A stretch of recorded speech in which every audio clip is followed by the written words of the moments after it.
Hi, everyone. I have been working for the last 3 or so years on a project that I'm tentatively calling Never Waste a Crisis, Cybersecurity Governance Responses in the Estonian Digital Governance Model 2007 to 2023. And even this title, I think, is probably potentially going to be subject to change. It already has been subject to change. There was an initial version of this title that initially capped the project off 2007 to 2021. And obviously coming to Estonia, undertaking this research, field research on the ground in Estonia, didn't necessarily anticipate that 3 weeks after arriving in Estonia in February 2022, that there would be the full-scale invasion of Ukraine and the cybersecurity realities that came along with that. So this is a project that has evolved over time to adapt and incorporate the changing geopolitical realities and the cybersecurity realities that have come with that. So I've taken a rather minimalist approach to these slides. I hope that's all right, and we'll sort of talk you through what this project has looked like. As with, I think, all of the other junior research fellows, this is an article-based dissertation that's comprised of 3 separate articles that are all sort of addressing this overarching goal of looking at cybersecurity governance in the context of digitalization and e-governance provisions, but specifically using Estonia as a case study. And I think probably having this conversation in this room, we're all pretty familiar with the Estonian case, so it's perhaps not surprising that I've chosen this particular case study, but the reason I have done so really lies in the maturity of the Estonian case, both from the digitalization and e-governance side of things and the cybersecurity side of things. The time frame that I'm looking at for this project, beginning in 2007, dates back to the events of Bronze Night and the DDoS, distributed denial of service cyber attacks that followed, really is a starting point that prompted a great deal of change in the digitalization and cybersecurity space. And that really being one of the first publicly acknowledged instances of a cyber attack on a nation state worldwide, makes a very compelling case that as other governments across the world are much more recently digitalizing and having to grapple with cybersecurity governance questions at the same time, that there's actually sort of immense value in looking at this sort of decade and a half long experience with these topics in Estonia that most other governments worldwide don't necessarily have the privilege of looking at.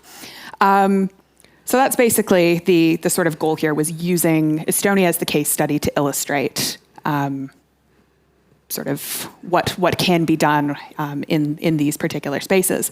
So I've got 3 articles. The first is Exploring Estonian e-government before, during, and beyond COVID-19. This was published a couple years ago. Crafting a cybersecurity governance ecosystem, 2 decades of learning in Estonia, which is ongoing with the journal at the moment. And lessons from small and highly digitalized Estonia, decision-making in the aftermath of cybersecurity crises, which has been accepted pending some revision. So we're working on that at the moment and hoping to sort of push these through. So how I sort of undertook this research, actually I'll go back for 1 second. That first article that's already been published, the Exploring Estonian e-government, that was particularly desk research on the state of the existing e-governance system in Estonia, based on publicly available information, particularly made available by various parts of the Estonian government, combined with public discourse, news media on associated topics. So that was basically what was publicly available information, and tracing this sort of digitalization process going back to 2007 and even the early 2000s on some of the data exchange platform, electronic identification, and some of these earlier provisions, to the expansion of e-services over time, and how this really shifted with the COVID-19 pandemic and the move towards, while most things were digitalized at the onset of the pandemic, moving fully online with COVID lockdowns meant that there were still some adjustments and some new e-services that needed to be developed. And as we've actually seen, even just in the last few weeks, that we've now reached this 100% digitalized threshold in Estonia. So that was sort of compiling this information and looking at this evolution over time to sort of set the foundation for the sort of analysis that followed in the subsequent articles. So then in the following articles, I conducted interviews with the decision makers that were responsible for both the cybersecurity and digitalization process. And the idea there was, okay, we've gleaned what is publicly available on these topics. Now let's gain insight into the individuals that were actually undertaking these decisions, how the governance structure ultimately unfolded and evolved over time, and how responses were undertaken when inevitably crises befell the government across the various responsible ministries in the cybersecurity domain, particularly relating to digitalized provisions. So these interviews were across, I suppose I could say, across the whole of national level Estonian government, across the Ministry of Defense, RIA, the State Information System Authority, the Ministry of Economic Affairs and Communications, which up until the start of this year had the primary ministerial purview for cybersecurity inside the Estonian government, Foreign Affairs, as well as the President's Office. So undertaken to sort of dig into these different parts of the governance process and gain insight into what was going on in the decision-making process. So I've got a couple slides here of the sort of main interesting findings that came out of this research. The first being that, obviously, as we learned from the sort of foundational work in the first paper, but an idea that continued through the subsequent papers, is that the Estonian digitalization process has not been static. It's something that really, the ideas emerged in the 90s, sort of started to take hold in the 2000s, and have continued to evolve literally to the point that I mentioned that we've sort of reached this 100% digitalized threshold in the past couple of weeks. So this is something that doesn't remain static. It's continued to evolve, expand the range of services that are available, and with that has needed to come the necessary cybersecurity provisions. Because simply for these mechanisms to be functional, the security must follow in order for this innovation to actually unfold and be effective. So that's been a main finding that has sort of come through, looking at this process over time, is that nothing sort of remains static for very long, continually changing, and that the cybersecurity mechanisms come in line with the digitalization.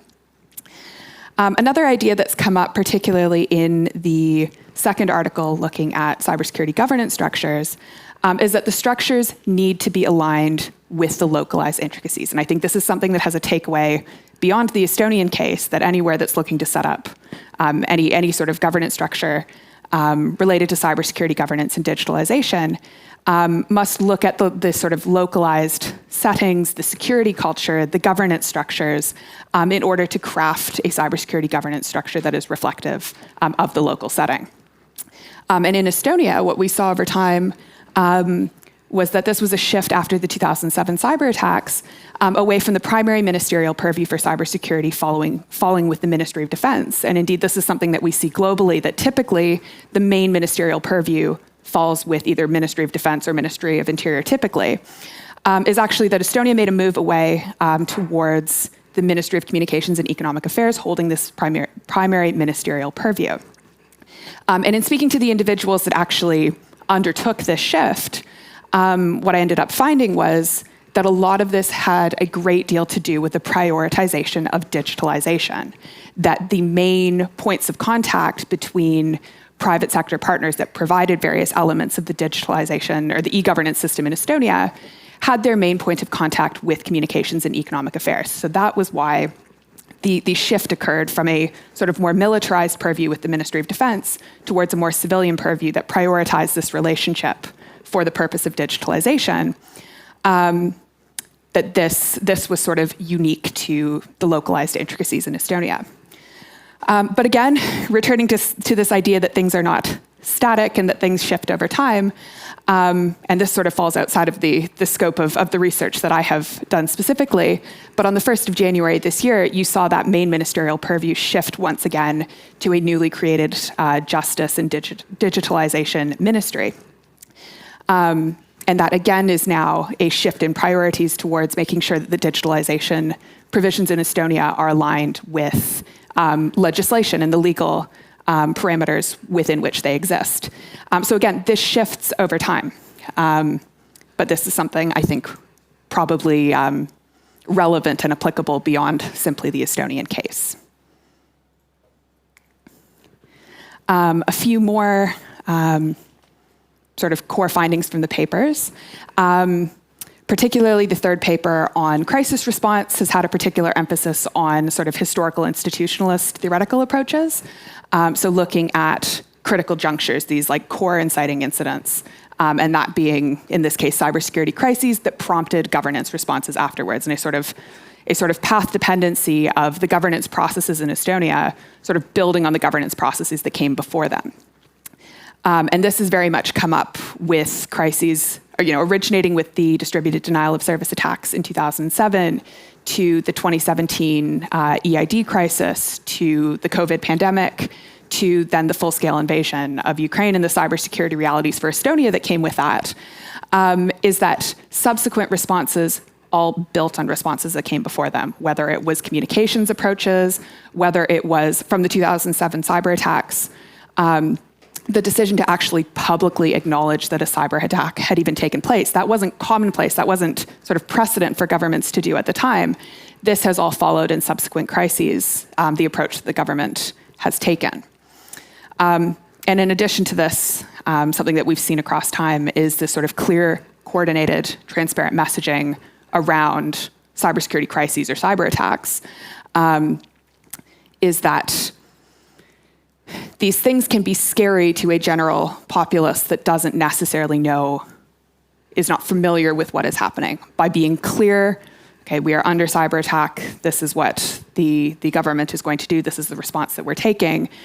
This was an approach that existed somewhat in the 2007 cyber attacks, but that was very much pioneered with the EID crisis in 2017, was that this was a very deliberate choice undertaken by various parts of the Estonian government, particularly with the EID crisis inside of RIA, the State Information System Authority, to make sure that cybersecurity incidents, crises, cyber attacks are communicated in a very clear and coordinated manner.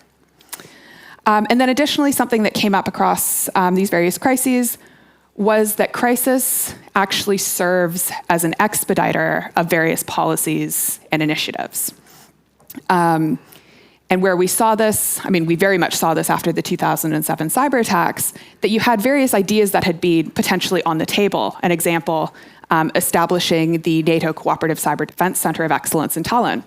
It had been on the table since 2004, but the cyber attacks in 2007 created an impetus to eventually set up this center and expedited that initiative that had been on the table. As it did also with educational initiatives to train up future expertise in the cybersecurity space, and so on and so forth. And I think the core finding from this, that again is particularly relevant beyond simply the Estonian case, is that crisis does actually serve as an expediter of initiatives that had potentially been slated before, that really drives home the importance of continuing to innovate in times of non-crisis, so that in the event of crises do happen, cyber attacks and cyber incidents do happen, that a level of preparedness and innovation in times of non-crisis ensure that there's a level of readiness should a crisis befall that particular government. I think that's been about 15 minutes, so I will leave that there, and I would be happy to receive some questions. Yes, thank you very much. Who may I give the floor for questions, suggestions, solutions, even? What would be your main... Yeah. Yeah, thank you very much, Logan. About your Estonian case, I'm wondering if you're able to say something more about agency in your particular case study. So to what extent has this process been sort of top-down? To what extent can you say it has been bottom-up? Has it just been reaction to external shocks? You mentioned crisis. To what extent has this sort of cyber governance in Estonia actually been consciously developed, and to what extent is it reactive? Thanks. Yeah, that's an interesting question, and I think the response to that is perhaps multifaceted. Because again, the particular scope with which I'm looking at Estonian cybersecurity responses is particularly top-down from the fact that we're looking at national level governance that then applies to the whole of Estonian government, but also can be applied and sometimes triages cyber incidents in the private sector or in local government. So in that sense, this is very much a sort of macro level overview of cybersecurity practices inside Estonia.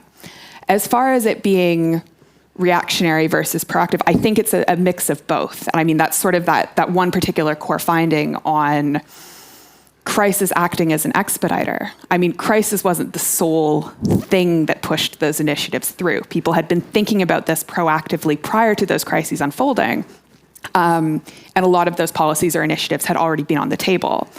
So the extent to which crisis pushed it through is unclear. There were other factors involved as well, but that crisis did prompt, I mean, that came up frequently with the decision makers that I spoke to, that yes, 2007 cyber attacks definitely, at least in part, prompted this response, or EID crisis in 2017, at least in part prompted this response. So there were things going on proactively, but crises served as sort of an expediter. And then in addition to that, another idea that sort of came up was, okay, we've had these internal crises inside of Estonia, and that was sort of the core of what I was looking at.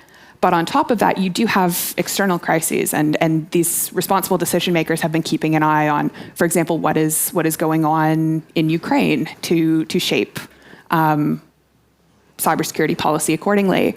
Or as far afield as the 2011 earthquakes in Japan, there was a large amount of data that was lost, Japanese data, government data that was lost in the earthquakes because there simply weren't backups. And that was something that gave way, or at least in part shaped the idea of data embassies, which now Estonia has not only in Luxembourg, but in other locations as well.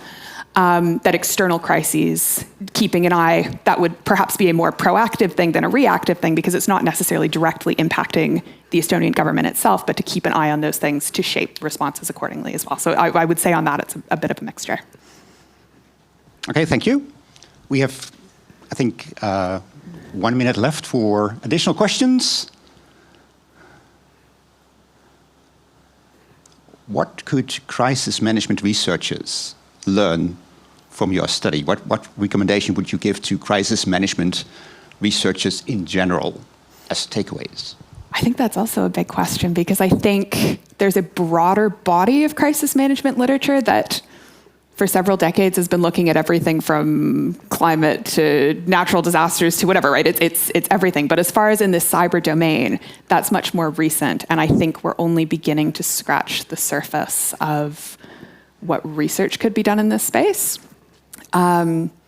Especially also as the cyber threat landscape evolves. The kinds of crises that we could face in this space are,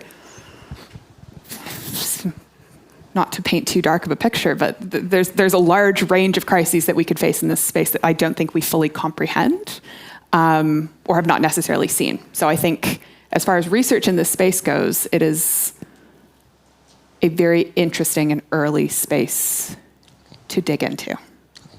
Thank you very much. Thank you very much for painting a picture of decision making that is not always available to all of us. Thank you very much. Thank you.